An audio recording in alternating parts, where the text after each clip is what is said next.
성경 누가복음 7장 11절로 17절까지의 말씀입니다. 말씀을 봉독하겠습니다. 그 후에 예수께서 나인이란 성으로 가실새 제자와 많은 무리가 동행하더니 성문에 가까이 이르실 때에 사람들이 한 죽은 자를 메고 나오니 이는 한 어머니의 독자요 그의 어머니는 과부라.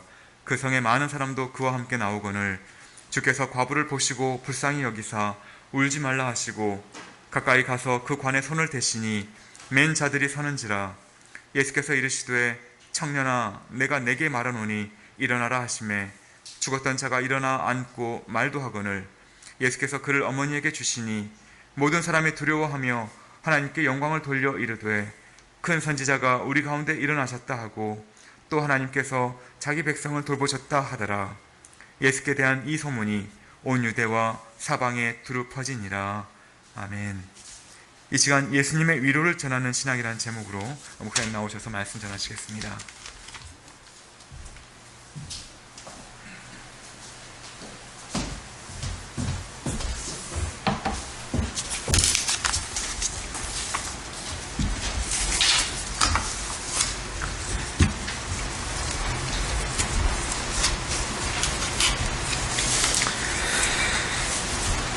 네, 오늘은 예수님의 위로를 전하는 신앙이라는 제목으로 같이 말씀을 나누도록 하겠습니다.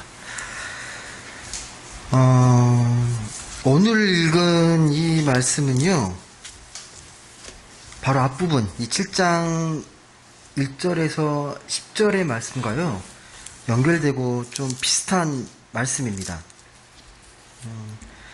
앞의 이야기는 예수님께서 백부장의 그 종을 고치신 사건이고, 오늘 읽었던 말씀은 예수님께서 과부의 이 죽은 아들을 다시 살려낸 이야기입니다.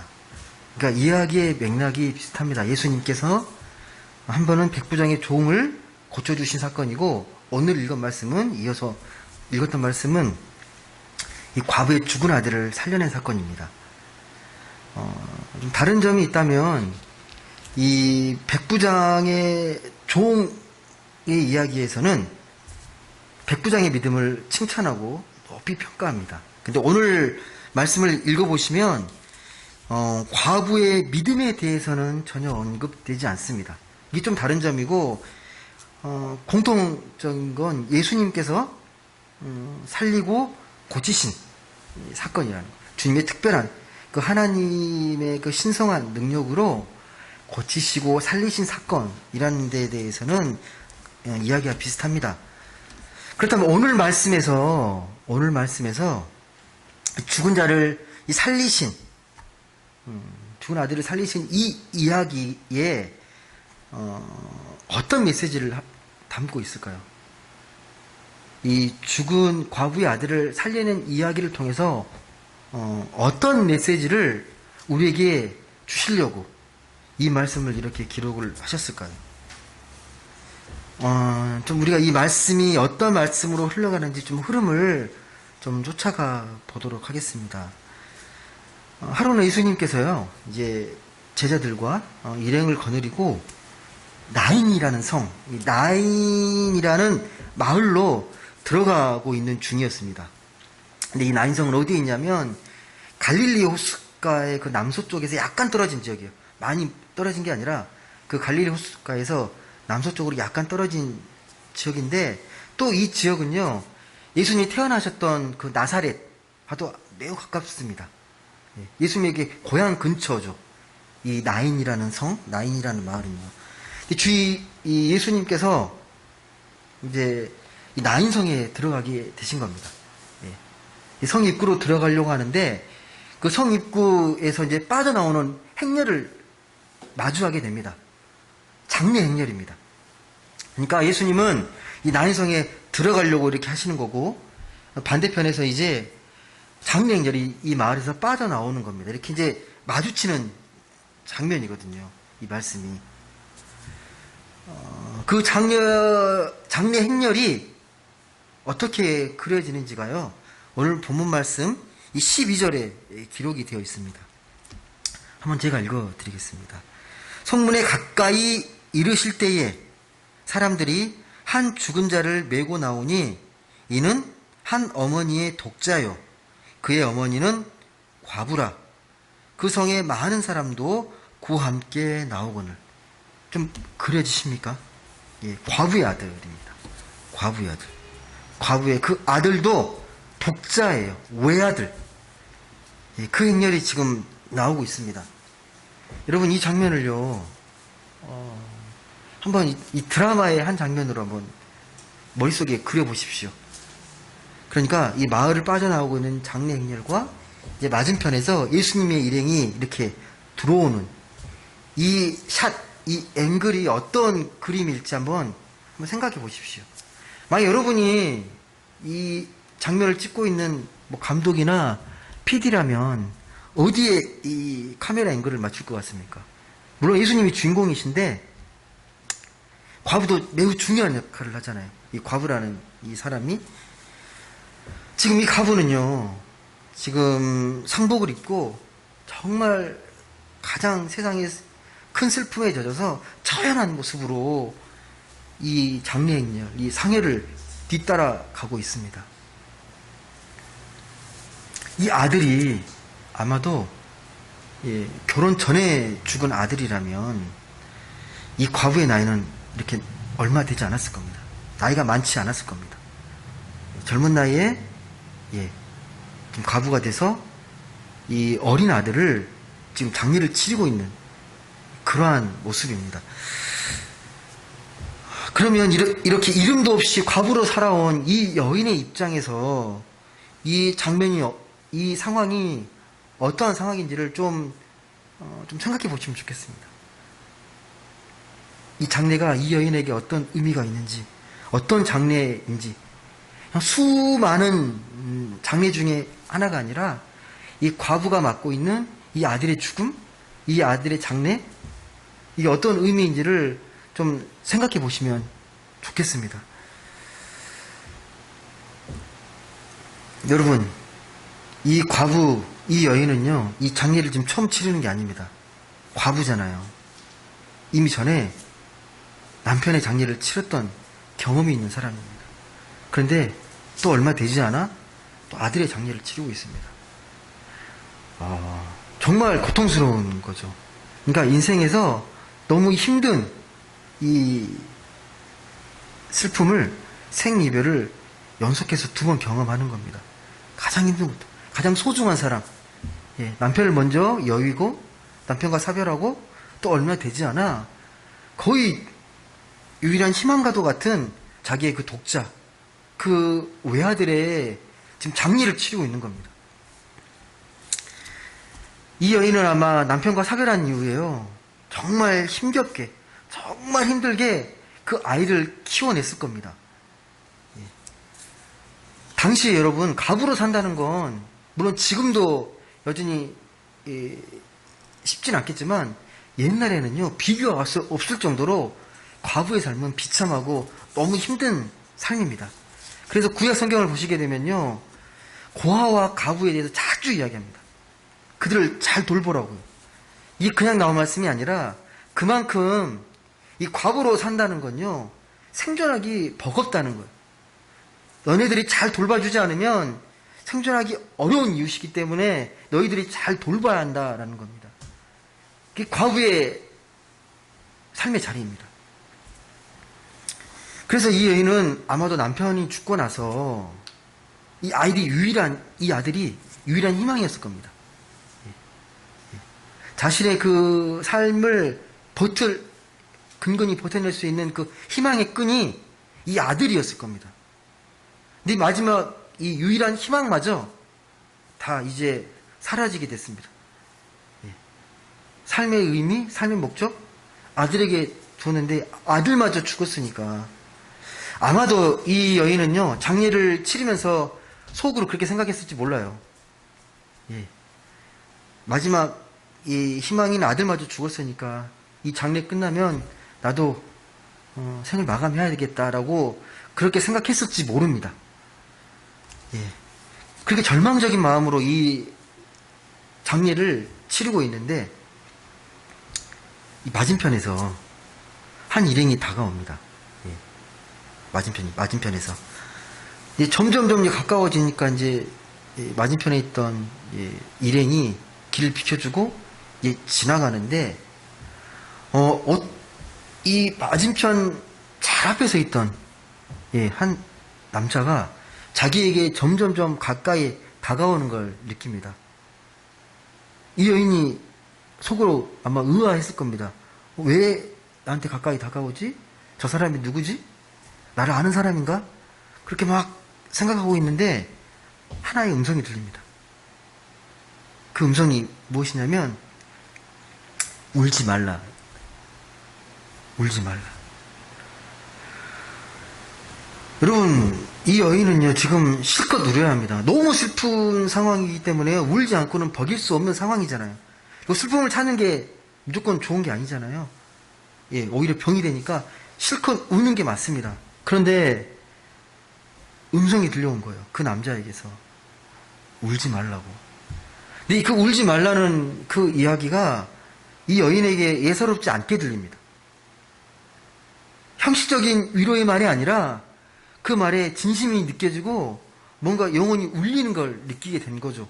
그래서 뭔가 내 영혼을 전체를 감싸고 위로하는 느낌을 받았던 것 같습니다. 이 여인이요. 이분이 누굽니까?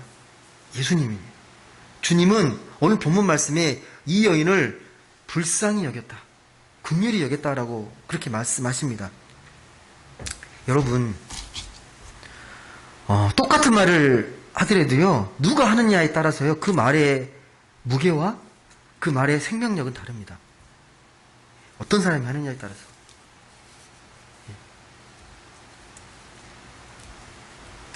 제자들을 향해서 주님께서 전에 나를 따르라고 말씀하잖아요. 나를 따르라. 여러분, 이렇게 나를 따르라 해서 그냥 따릅니까? 자기 생업을 다 내려놓고. 근데 제자들도 그 주님의 그 말씀을 듣고요, 모든 걸 내려놓고 거기에 올인해서 주님을 따라가잖아요. 아마도 이 여인도 이 주님의 음성을 듣고 그만한 말의 무게를 느꼈던 것 같습니다. 울지 말라는 그 위로가 예사롭지 않게 들리고 내 영혼의 강렬한 울림으로 내 영혼을 감싸고 위로하는 그 음성으로 들었던 것 같습니다. 여러분, 이 경험이 흔한 게 아니죠. 여러분, 이런 진정한 위로를 들어보신 적 있습니까? 내가 정말 힘들고 괴로울 때에 이런 주님의 음성 같은 울지 말라는, 울지 마. 이제 울지 마라는 그런 따스한 음성, 영혼에 정말 감싸는 위로의 음성을 들은 적이 있습니까? 여하튼 간에 이런 경험은요, 일생에 한 번 올까 말까 하는 정말 중요한 소중한 경험입니다. 근데 이 과부를 향해 위로하셨던 이 메시지, 울지 말라는 주님의 이 말씀은요, 2000년 그때 이 과부에게만 적용되는 말씀이 아니라 오늘 우리에게 여전히 의미가 있고 유효한 말씀입니다. 이 말씀의 메시지의 강력한 힘을 여러분은 느끼셨으면 좋겠습니다. 여러분, 실제로요, 우리가 세상을 살아가다 보면 주변에 다들 그냥 그럭저럭 괜찮게 사는 것 같지만요, 이 과부와 같은 운명에 처해 있는 분들이 의외로 많습니다. 과부 같은 그 현실에 처해 있는 사람들. 그러니까 과부처럼 가장 소중한 것을 잊고 희망을 잃어버린 사람들, 그런 사람들이 오늘날의 과부의 모습입니다. 좀 시간이 흐른 것 같은데 예전에 그 강남 지하철에서 20대 젊은 여성이 묻지마 살인을 당한 적이 있습니다. 기억하십니까? 그 살해를 당했던 20대 그 젊은 여성의 부모님은 어떤 심정이었을까요? 그 부모님은요.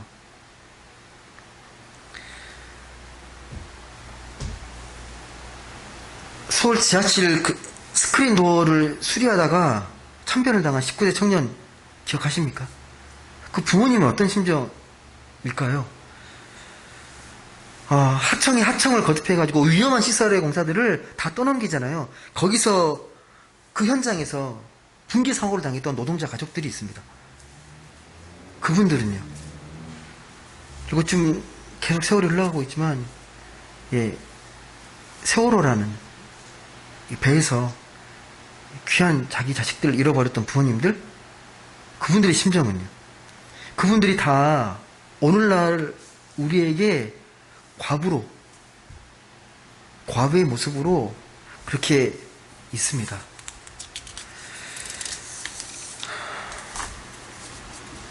여러분, 사고는 뭐 어디에서 일어나는 거고 거기 너무 매달리지 말라고 그렇게 말씀하는 분도 계십니다.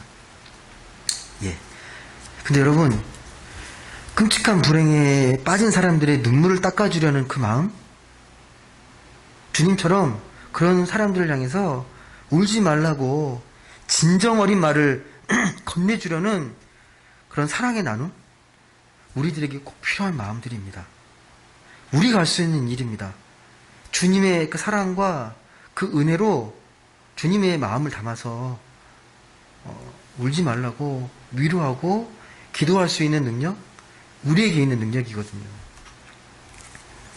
단순히 슬픔이 빠져있는 사람들을 위로하는 차원이 아니고요.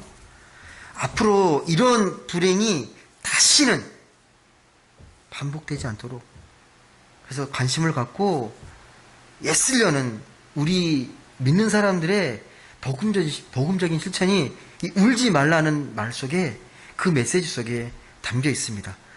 여러분, 조금만 생각해 보시면요, 이런 과부의 슬픔이라는 게 지금 불행을 당한 과부와 같은 그런 불행을 당한 사람뿐만 아니라 그렇지 않은 사람들에게도 현실로 다가올 수 있는 이야기인 걸 알아야 합니다.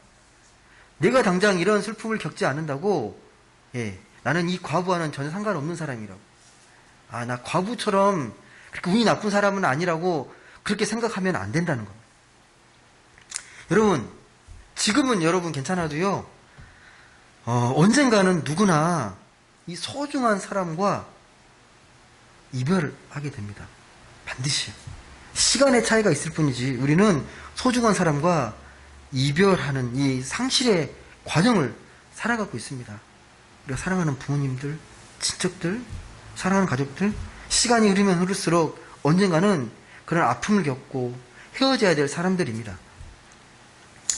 이걸 좀 더 예민하게 민감하게 느끼는 사람이 있고요. 이걸 알면서도 그냥 무시하고 회피하려는 사람들이 있습니다. 우리가 장례식장 가면 우리가 더 실감하잖아요. 죽음에 대해서, 그 이별에 대해서 깊이 느끼고 실감하는데, 또 장례식장을 나와서 또 시간이 흐르면 또 금세 잊어버립니다. 우리가 그래요. 우리가 이런 것들하고는 전혀 관계가 없는 것처럼, 먼 미래인 것처럼 그렇게 생각하면서 그냥 매 순간순간 세상이 이야기하는 행복의 조건, 그걸 위해서 열심히 또 쫓아가면서 살아갑니다. 그게 우리의 모습입니다. 행복해 보이는 겉모습만을 쫓으면 살아가요. 그래서 사람들은 이 조건을 보고 이야기하는 거죠. 이 사람은 특별히 별로 힘든 게 없는 것 같아. 이것도 있고 저것도 있고 다 삶의 조건들, 행복한 것들 다 갖추고 있으니까. 근데 정작 그 사람의 내면을 들어가 보면 아닌 경우가 너무도 많잖아요. 너무도 많습니다. 사람들이 겉모습만 보고 되게 착각하고 많이 오해합니다. 나를 볼 때도 그렇잖아요. 나를 볼 때도. 주변에서 나를 볼 때, 그냥 아무 말 하지 않으면 무난하게 그냥 잘 살겠거니, 그렇게 생각하는데, 정작 내 삶 안에서는 공허함을 느끼고, 쓸쓸함을 느끼고, 외로움을 느끼잖아요. 그것을 읽을 줄 아는 사람이 영성 있는 사람이에요. 겉모습을 보고 그 사람 판단하는 게 아니라 그 사람의 내면을 깊이 있게 들여다보면서 위로할 수 있는 사람, 그게 우리가 믿는 사람들이 가져야 될 그런 영성입니다. 아직 뭐 현실로 다가오지 않은 죽음, 이별을 미리 걱정하며 사는 것은 너무 필요 없는 낭비가 아니냐고, 에너지 소비 아니냐라고 하는 분이 있을 수 있는데요. 여러분, 우리 삶은 늘 이렇게 가장 소중한 것, 외아들을 잃어버린 이 과부의 심정과도 같은 그러한 운명들이요, 우리 안에, 우리 모두에게 비밀한 방식으로 존재하고 있음을 깨달으셔야 합니다.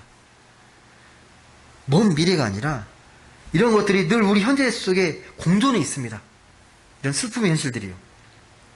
쉽게 예를 들어 드리겠습니다. 여러분 언제 즐겁고 행복하십니까? 가장 즐거운 순간, 가장 행복한 순간. 내가 좀 친하고 내가 좀 기뻐하는 사람들을 만나게 되면 되게 행복하잖아요. 웃고 떠들고 수다하고 막 하면서 보내는데, 또 내가 좋아하는 곳에 여행 가면 되게 행복하고 즐겁잖아요. 내가 좋아하는 뭐 공연장이나 뭐 영화를 보거나 좋아하는 가수 콘서트장에 가면 막 신나게 열광하면서 즐깁니다. 근데 그 순간이 다 끝나고 딱 돌아서는 순간, 모임이 끝나고 공연이 끝나고 영화가 끝나고 다시 현실에 나의 혼자의 모습으로 돌아와야 하는 그 순간 참 쓸쓸하잖아요. 외롭잖아요. 갑자기 외로움이 밀려오고 다시 혼자라는 것들을 느끼게 될 때가 있습니다. 여러분, 이런 외로움을 극복하기 위해서요, 우리는 끊임없이 그래도 나를 좀 안다는 사람들 사이에서 웃고 떠들고 또 매달려도 보고 하는데, 또 돌아서면 늘 혼자라는 내면의 공허함을 늘 느끼면서 살아갑니다. 현대인들의 모습이 딱 그래요.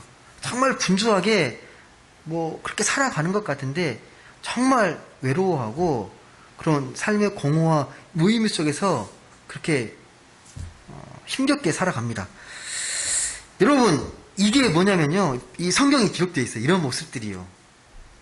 로마서에 보게 되면, 로마서 8장 23절을 보게 되면 바울이 이걸 뭐라고 얘기하냐면 피조물의 탄식이라고 말합니다. 이런 모습이요. 피조물의 탄식이다.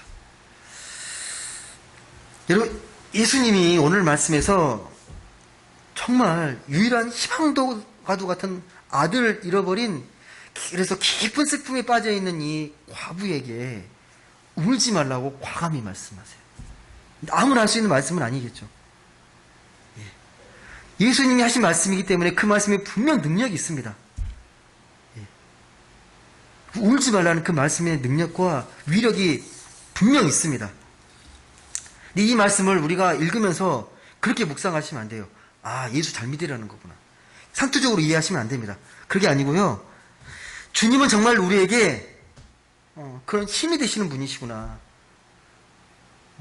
울지 않을 수 있는 위로의 힘을 갖고 계신 분이시구나. 그걸 깨달으셔야 합니다.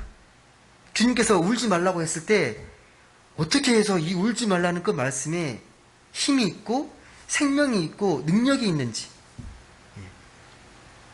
주님은 충분히 그러실 수 있는 분인지를 우리가 생각해 보셔야 합니다. 주님이 울지 말라 그렇게 위로할 수 있는 그 능력이 있고 그런 자격이 있으신 분이라는 걸 우리가 어디서 발견할 수 있냐면요, 예수님의 십자가입니다.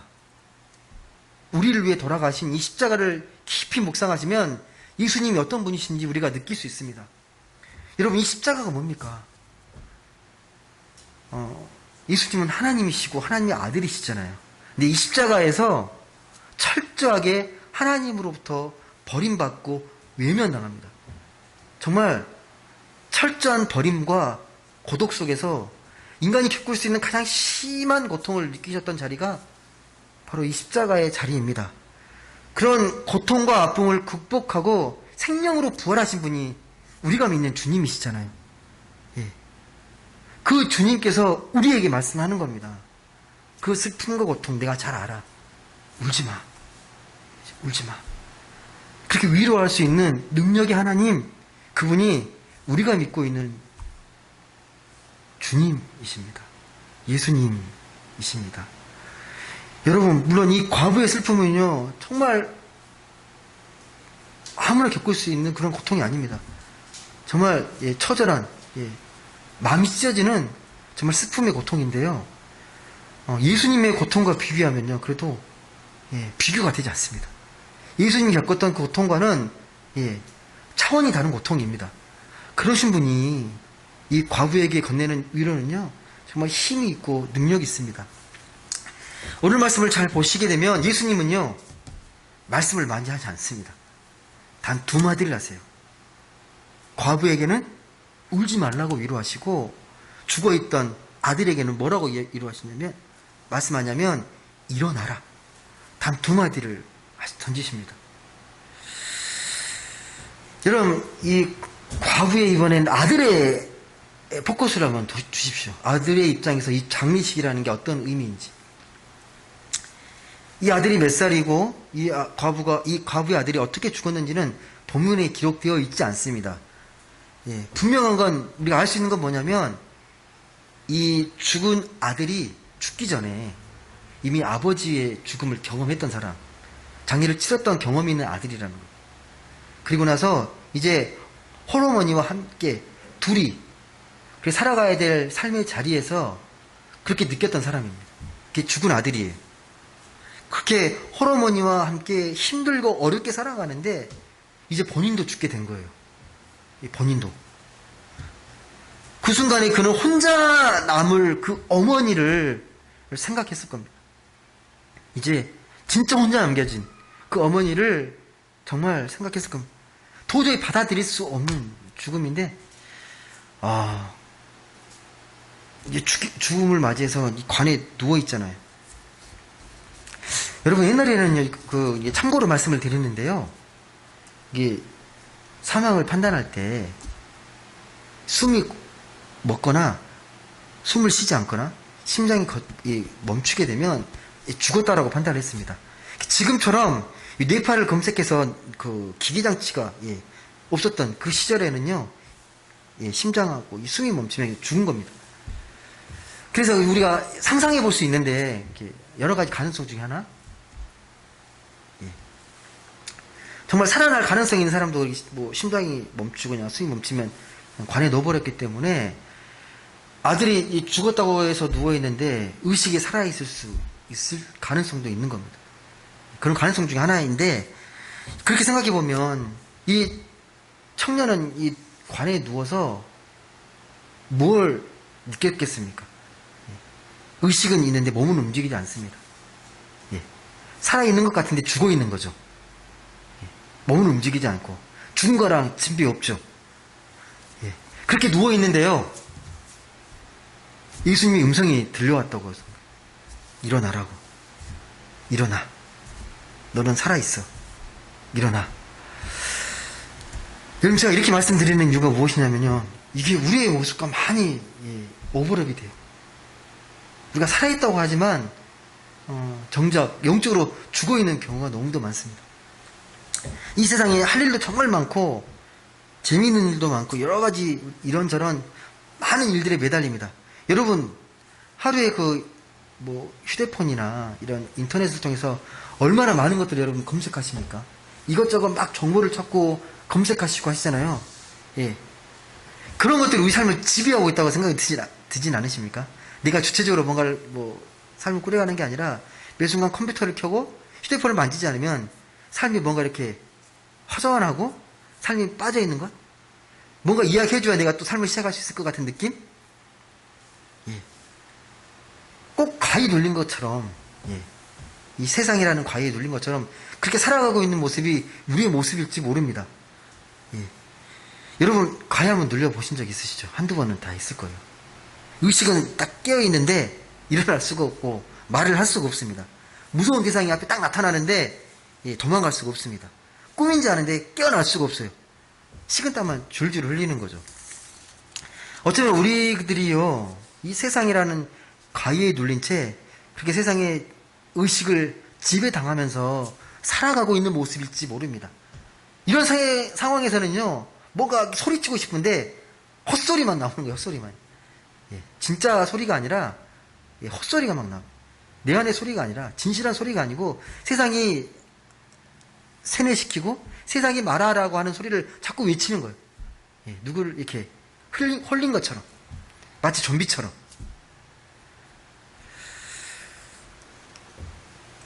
여러분, 이 과부의 아들을 살린 이야기는요, 이 구약에도 나오거든요.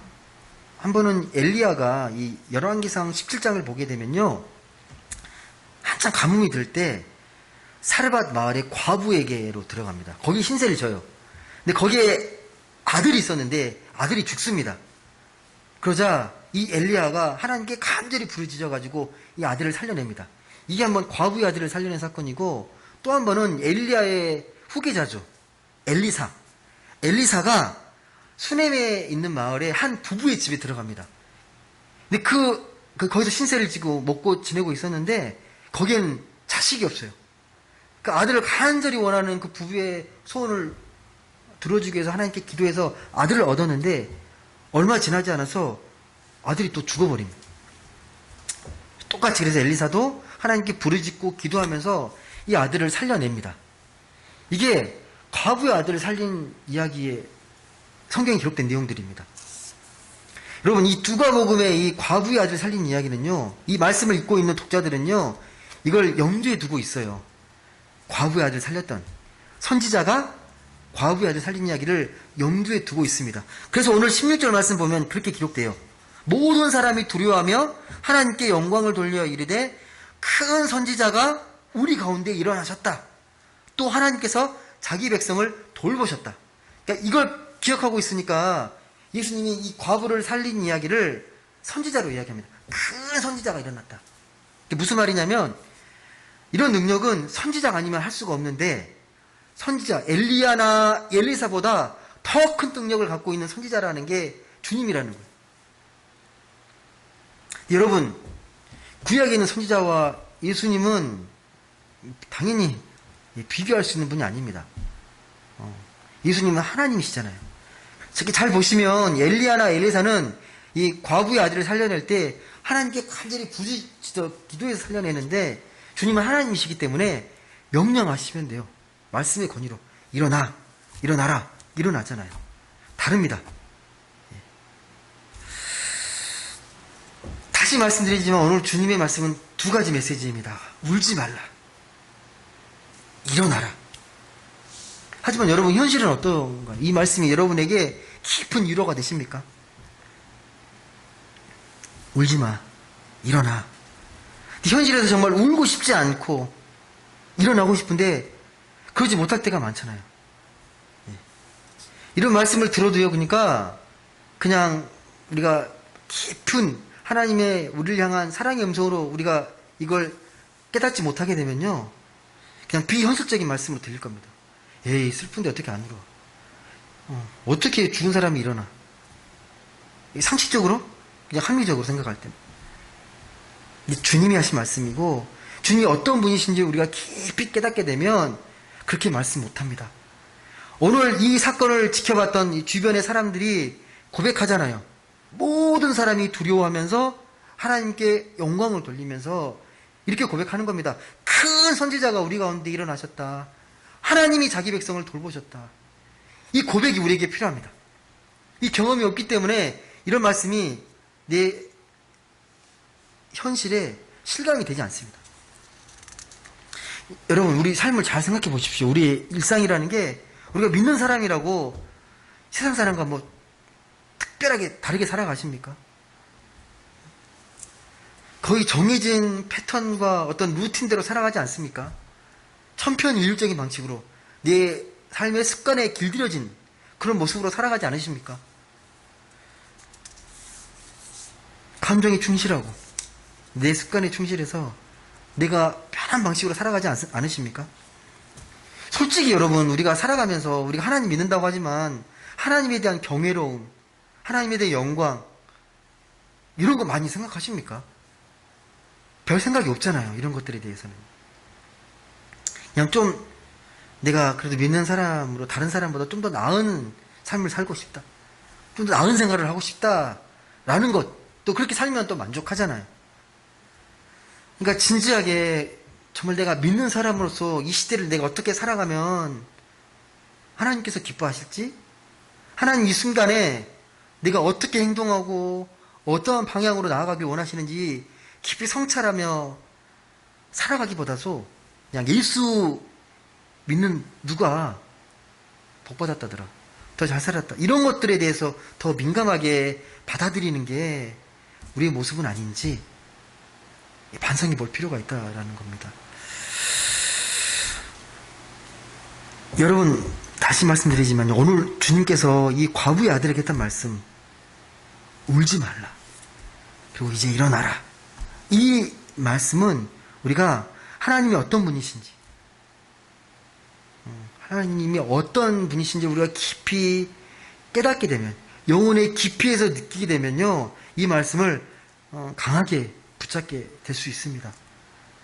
다시 말씀드려서 울지 말라, 일어나라는 이 말씀을 내가 영혼의 깊은 울림으로 내가 받아들일 수만 있다면, 우리는 다시 한번 울지 않을 수 있고 새롭게 일어날 수 있습니다.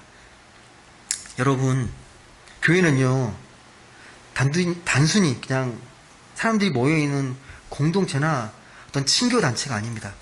예수를 통해서 우리가 구원받았음을 고백하고 구원받은 자답게 살기로 결단하고 고백하는 사람들, 죄인들의 모임입니다. 그래서 우리가 의롭다고 하나님께 인정받고요. 그러면 정말 이게 구체적으로 우리가 살아가는 현장에서 무엇인지를 고민해 보셔야 합니다. 오늘 말씀을 통해서 적용해 보면 그런 거예요. 내 영혼 깊숙한 곳에서 울지 말라는 이 주의 말씀을 내가 정말 생생히 듣고 있는지, 내가 힘들고 어려울 때 울지 말라는 그 주의 음성을 내가 생생하게 듣고 있는지, 또 그 말씀을 통해서 내가 정말 위로받고 있는지, 정말 힘겨워서 다 내려놓고 싶고 포기하고 싶고 너무 절망 가운데 깊이 잠들어 있는데 이제 일어나 라는 그 말씀이 정말 잘 들리고 있는지, 그래서 매 순간순간 하나님과의 그 동행을 통해서 내가 회복하고 또 나의 생명을 풍요롭게 살아가고 있는지 깊이 생각해 보셔야 합니다. 단지 말씀을 읽고 나 은혜 받았다라는 게 아니고요, 이 말씀이 나에게 정말 생명이 되는 말씀인지 은혜가 되는 말씀인지를 깊이 이 메시지를 내 가슴에 새겨야 한다라는 겁니다. 말씀을 읽겠습니다. 여러분, 저와 여러분은요, 이런 것에 집중했으면 좋겠습니다. 이런 것들에 주님의 그 말씀이 정말 내 삶 속에서 움직이고 있는지, 생명력 있게 이렇게 활기차게 내 말씀이 내 안에서 움직이고 있는지, 울지마, 일어나, 이 말씀이 누군가에게 하는 말씀이 아니라 나에게 하는 말씀으로 붙잡고 그렇게 살아가고 있는지, 그래서 내 삶이 행복할 때나 슬플 때나 편안할 때나 불안할 때나 늘 잊지 않고 이 말씀을 기억해낼 수 있는 내 믿음의 능력이 있는지를 돌아보셨으면 좋겠습니다. 그래서 내 주어진 삶의 조건이 늘 똑같고 힘들고 어려운 것 같고 특별한 게 없을 것 같아도 이 삶을 하나님과 함께 행복과 기쁨으로 만들어갈 수 있는 그런 분들이 다 되시면 좋겠습니다. 또한 우리뿐만 아니라 네 주변에 있는 사람들에게도 이런 울지 말라고, 일어나라는 말씀이 꼭 필요한 자들에게 이 말씀으로 위로하고 그 말씀으로 삶으로 나누어 줄 수 있는 그런 복된 분들이 다 되시면 좋겠습니다. 부디 한 주간도 이 말씀을 붙잡고 한 주간 승리하며 살아가는 모든 분들 되시길 주님의 이름으로 간절히 소망합니다. 기도하겠습니다. 사랑의 하나님, 감사합니다. 올 주의 말씀을 우리가 깊이 다시 한번 아멘으로 받아들입니다. 울지 말라는 이 주의 말씀, 다시 일어나라는 그 말씀을 다시 한번 깊이 무게 있게 생명력 있게 들을 수 있는 그런 능력을 저희에게 허락해 주옵소서. 성령께서 깨우쳐 주시고 성령께서 함께 하셔서 내가 어떤 상황에 있든지 간에